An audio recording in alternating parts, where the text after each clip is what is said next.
Horas, jemaat yang terkasih, khususnya jemaat HKBP Bumi Anggrek, kita ketemu lagi dalam podcast kita. Untuk kesekian kali kami hadir di tengah-tengah kita dalam memberikan sebuah pelayanan baru untuk gereja HKBP Bumi Anggrek.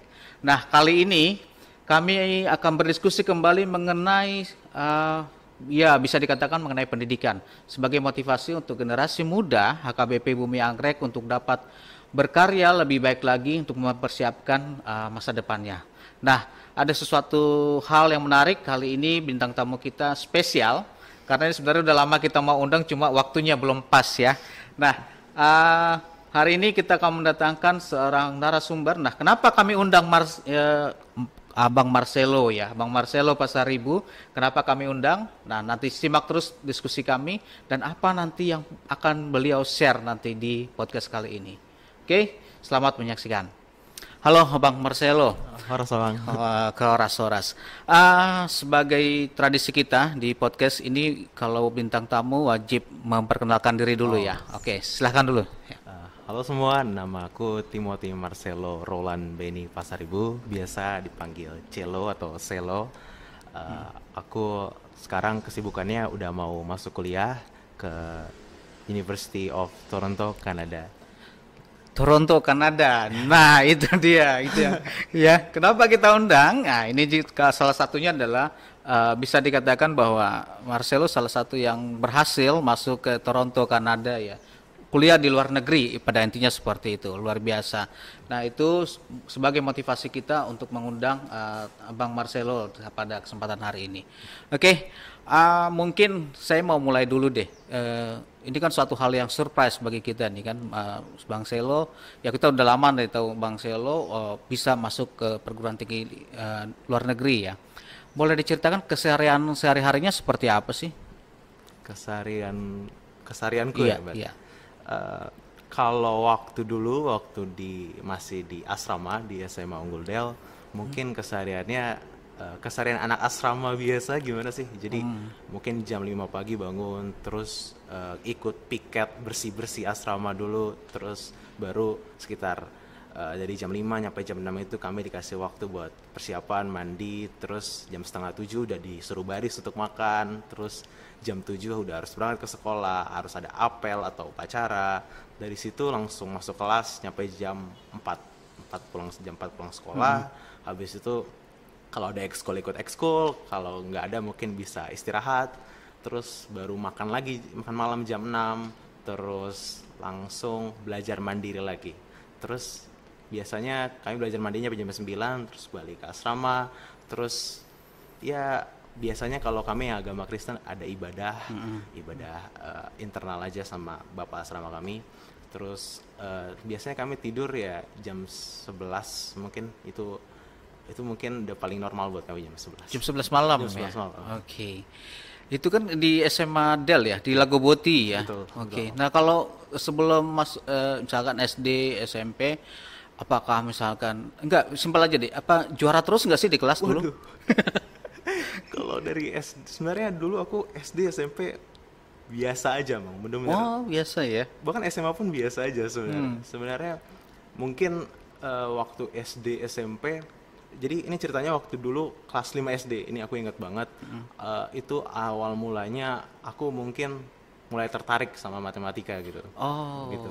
Jadi mungkin ini kebetulan mungkin karena aku nemu guru yang pas mungkin. Jadi aku ingat banget dulu namanya Miss Afi. Itu bener-bener dia cara ngajarnya enak banget. Nyampe aku itu benar-benar kayak rasa, oh ini ternyata simple juga ya. Konsep-konsep seperti ini sebenarnya mudah dipahami asalkan mau benar-benar mau memahami gitu. Akhirnya sejak dari situ aku buang semua pemikiran-pemikiran jelek soal matematika, soal hal-hal yang berbau hitung-hitungan. Dari situ mungkin aku udah mulai pede gitu kalau ngerjain soal-soal. Akhirnya lanjut terus nyampe SMP dan nyampe SMA gitu. Oh gitu ya, jadi guru yang tepat ya, guru yang tepat. Oke, luar biasa. Jadi ini bagus nih, kelas 5 sudah menemukan passion ya di matematika. Saya sampai sekarang belum ketemu. Ini menarik banget. Jadi kalau kita mungkin salah satu menemukan guru yang tepat, itu akan menemukan passion kita yang terbaik ya. Oke, luar biasa. Nah, kalau sekolah ke luar negeri memang ada impian sejak kecil atau gimana? mungkin baru berani memimpikan itu waktu SMP emang. Jadi SMP ya? SMP ingat banget waktu itu SMP kelas 3 awal gitu.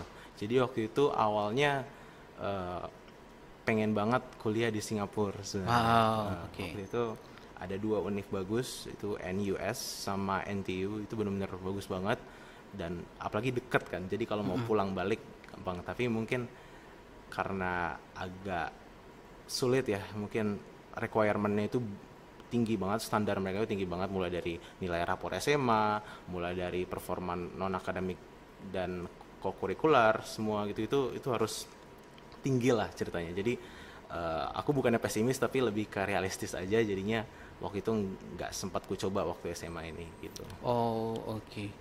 Nah, itu kan sebenarnya impian ya, impian. Nah, berarti kita harus berani bermimpi ya. Ini Marcelo nih udah punya impian sejak kecilnya gitu. Nah, sebenarnya ada nggak sih kendalanya ketika untuk meraih impian itu? Misalkan kadang ya down atau apa gitu ya. Banyak ya emang benar-benar kendala itu mulai mungkin dari kendala paling mainstream mungkin dan paling berat juga mungkin rasa malas ya. Nah, itu. Nah, ini anak udah sering tuh. Ini rahasianya nih, malas nih gimana mengatasinya sih? Rasa malas sebenarnya menurutku rasa malas itu sebenarnya berawal dari demotivasi emang benar-benar karena kurangnya motivasi. Jadi sebenarnya kita itu bertanggung jawab untuk cari motivasi kita masing-masing. Kalau saya sendiri mungkin supaya punya spirit terus buat lakuin hal yang produktif, mungkin ya saya sering buka-buka YouTube, mungkin cari-cari ya biasa beberapa pembicara suka ngasih insight-insight yang bagus soal bahwa kamu itu nggak ada gunanya kalau kamu cuma tiduran rebahan scrolling media sosial doang gitu. Itu. Bayangin coba kamu pas kamu scrolling media sosial kamu lihat diri kamu, apa sih yang kamu lakuin sekarang gitu, apakah ini bakal berguna nanti gitu. Jadi kamu paksa aja diri kamu langsung bangkit, setidaknya lakuin hal yang produktif, misalkan setidaknya mandi kek, atau kalau misalkan di situ ada hal-hal yang kurang rapih di rumah beresin gitu. Itu hal kecil seperti itu sebenarnya bisa bikin kamu itu secara nggak sadar terbiasa untuk menolak hal-hal yang nggak berguna, kayak yang nggak kurang berguna kayak scrolling medsos gitu. Gitu sih. Oke, ini luar biasa nih. Ini apa ya, bisa jadi masukan sekali buat anak-anak muda. Ini karena sering begitu ya, rasa malas udahlah nggak mau lagi yang gini-gini gitu, dan itu demotivasi. Bener. Tadi saya menarik tadi tanggung jawab ya, itu tuh luar biasa. Jarang anak muda nih yang mengerti tanggung jawabnya apa. Ini terima kasih Marcelo sudah memberikan satu hal yang luar biasa buat anak-anak kita nih. Nah, sekarang nih sudah mencapai impian nih kan, Apa yang sudah dipersiapkan untuk ke luar negeri nih? Mungkin persiapan ke luar negeri lebih ke mental pertama sih Bang. Mental itu karena kita kan negeri orang, kita nggak tahu budayanya di sana seperti apa. Mungkin kita harus pertama-tama buat mindset untuk terbuka gitu, mindset yang pola pikir yang terbuka bahwa di sana itu bakal ada hal-hal yang nggak seperti di sini gitu. Jadi kita harus mau agak sedikit fleksibel gitu Bang, pertama. Terus yang kedua mungkin lebih ke saya kan sebelum, jadi untuk pendaftaran ke universitas saya, Universitas of Toronto itu kan memerlukan nilai IELTS ya, Bang, nilai proficiency bahasa Inggris gitu. Nah, walaupun saya sudah bisa bilang memenuhi ya, Bang, nilai saya udah memenuhi syarat universitas, tapi menurut saya itu nggak cukup, Bang. Jadi sebenarnya bahasa Inggris itu kan nggak soal kita apa yang kita kerjakan di tes profesiensi, tapi tentang bagaimana kita bisa benar-benar pakai di kehidupan sehari-hari gitu. Jadi kalaupun nilai kita bagus, tinggi, bisa nyampe 7,5 atau 8, tapi nggak kita biasakan gitu Bang, itu nggak akan terlalu berguna gitu Bang. Jadi saya sehari-hari ini mungkin lebih biasain diri untuk mungkin banyak-banyak ngomong bahasa Inggris, walaupun nggak ada teman buat ngomong di rumah, setidaknya saya mungkin kadang ngomong sama kaca gitu. Iya betul gitu, betul banget. Mungkin agak aneh tapi benar Bang, kayak gitu. Terus mungkin kalau misalkan saya mau cari-cari artikel atau tutorial, misalkan saya lagi nyoba-nyoba belajar, misalkan editing grafis gitu-gitu Bang. Saya biasanya cari tutorial yang ya bahasa Inggris gitu Bang, atau hal-hal kecil lah Bang, misalkan gimana cara ngebersihin apa gitu emang. Saya selalu cari yang tutorialnya pakai bahasa Inggris gitu. Oke, dia luar biasa. Jadi dipraktekkan ya, ada prakteknya. Ini menarik nih kalau ngomong sama orang pintar, menarik, asik nih sama Marcelo nih. Ini saya juga jadi banyak belajar nih. Ini kan, nah ada anak-anak juga kan kadang-kadang malu bicara bahasa Inggris. Menurut Marcelo gimana sih?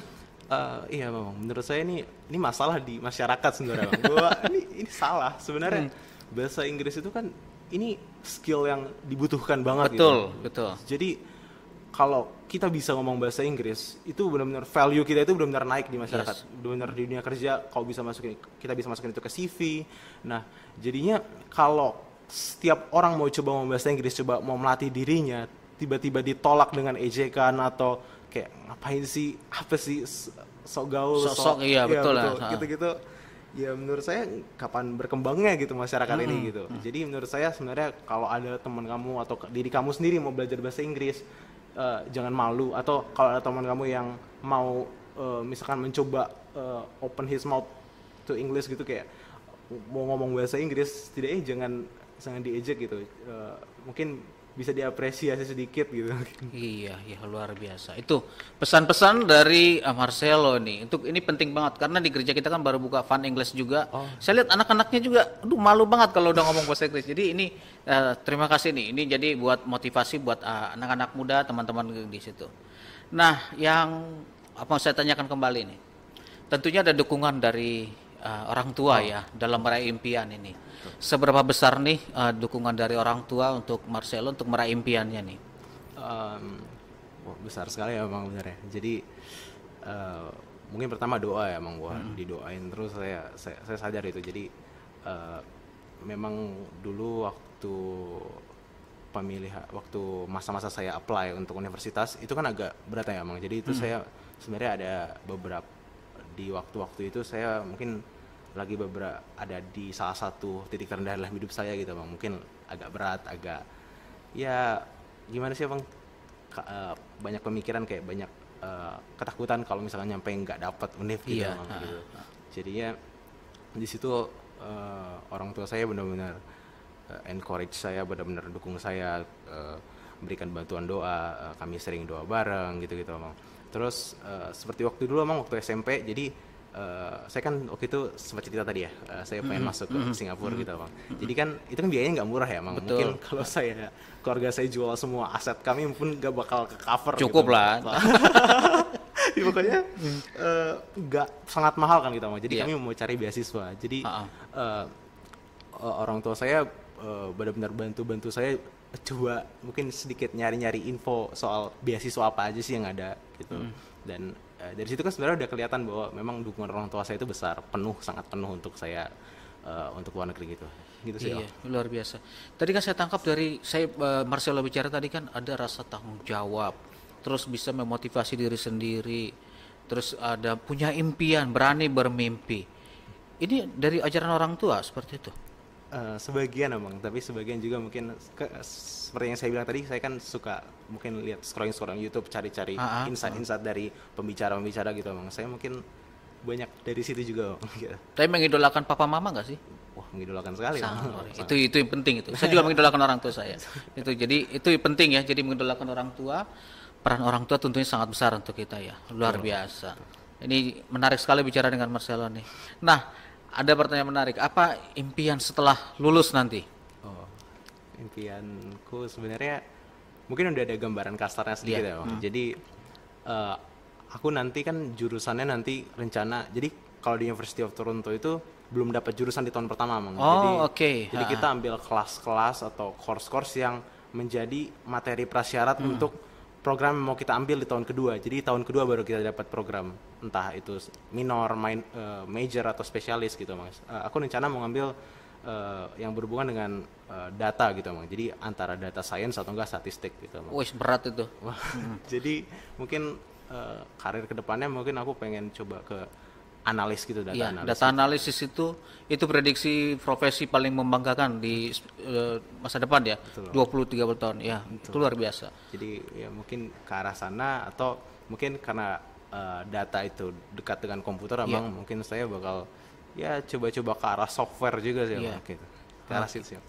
Oke, luar biasa. Ini impiannya luar biasa. Dia pinter nih, karena data analisis itu memang profesi yang paling dicari nanti 10-20 tahun yang akan. Karena 10 tahun yang lalu belum ada ya, belum ada. Dan itu sangat prospeknya sangat luar biasa. Ini kalau saya bilang itu jurusan yang tepat. Kalau kamu kalau itu jurusan yang tepat ya, karena ya kamu kan juga di itu ya di Univ. Oh itu masuk ke data analisis itu luar biasa, berat tesnya itu luar biasa. Jadi ya bersyukur nanti itu pasti tercapai lah buat itu ya. Semangat terus untuk itu. Nah, satu mungkin yang kami minta pesan Marcelo untuk anak-anak muda HKBP Bumi Anggrek biasanya gitu kan, yang supaya nanti bisa mengikuti jejaknya Marcelo ini. Ini sekarang kalau saya bilang Marcelo sebagai ikon kita nih untuk memotivasi mereka nih. Ya. Jadi mungkin untuk teman-teman mungkin kebanyakan adik-adik ya mungkin ya. Iya. Jadi kalau kau punya impian sekarang itu mungkin terdengar kayak mungkin kalau kamu bermimpinya tinggi kayak saya dulu, mimpiku kan dulu ke luar negeri ya. Mungkin itu terdengar kayak konyol aja gitu mungkin, dan kalian mungkin kalau cerita ke orang bakal malu gitu. Aku punya impian ke luar negeri dan mungkin kalian takut ditertawakan gitu. Jadi intinya kalian jangan terlalu banyak cerita ke orang. Menurut ini tips dariku ya. Jadi biarkan tangan kalian aja yang bekerja gitu. Jadi jangan ceritakan mimpi kalian ke orang-orang di luar keluarga kalian. Jadi biarkan yang tahu itu aja orang-orang dekat kalian aja, orang kalian percaya. Dan kalian tangan kalian bekerja keras. Nanti pas kalian udah dapat hasilnya, baru biarkan orang lain tahu gitu. Nah, terus juga menurutku kalian itu harus konsisten. Benar-benar rasa malas itu coba tolong, ini kita sama-sama belajar ya. Aku juga benar-benar sampai sekarang itu benar-benar musuh terberatku itu rasa malas. Rasa malas itu benar-benar ini musuh bebuyutan semua orang.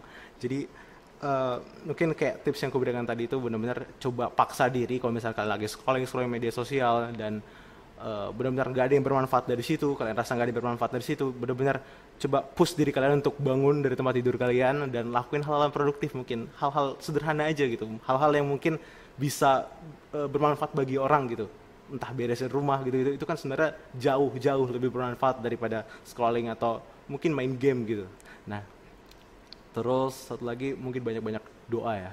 Doa itu benar-benar ini kesaksian hidupku ya. Jadi sejak aku mau masuk ke SMA terus mau masuk kuliah, itu doa itu benar-benar kunci apa istilahnya, kunci menuju impianmu lah gitu. Jadi kalau kamu nggak doa, kamu satu nggak tenang, dua mungkin juga bakal kurang dilancarkan lah segala rezeki yang udah disiapkan Tuhan sebenarnya buat kamu gitu.